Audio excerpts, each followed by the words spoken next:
Senator Jon Ossoff was sworn in with his hand on the book of Hebrew scripture that belonged to Atlanta Rabbi Jacob Rothschild.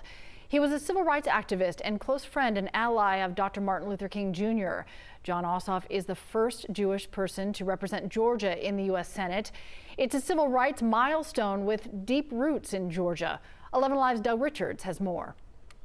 Although the civil rights movement in Atlanta originated with the descendants of slaves, Atlanta's Jewish community had its own set of struggles. The two interests had a merger of sorts about a half-century ago. 108 years ago, a Jewish man named Leo Frank was convicted of the murder of a 13-year-old girl named Mary Fagan in downtown Atlanta. White supremacists lynched Frank in Marietta at a spot now marked with a story of anti-Semitic bigotry. In October 1958, white supremacists bombed the temple on Peachtree Street, Atlanta's foremost Jewish house of worship. The accused bombers escaped conviction. Its rabbi, Jacob Rothschild, had aligned himself with the movement led by Martin Luther King Jr., alarming some in his congregation. He invited prominent black speakers onto his pulpit. It scared them at the temple.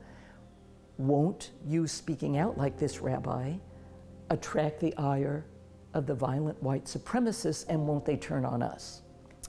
And they were right. The 50 sticks of dynamite that exploded at the temple badly damaged the building but injured nobody. Atlanta's white Christian leaders rallied support, and in turn, Rabbi Rothschild rallied them to support Dr. King.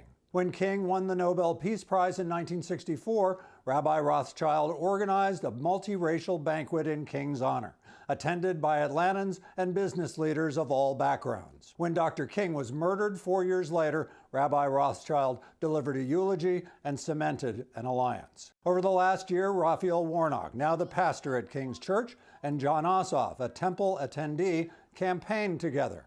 They beat the odds, won the election, and are representing Georgia in the U.S. Senate together.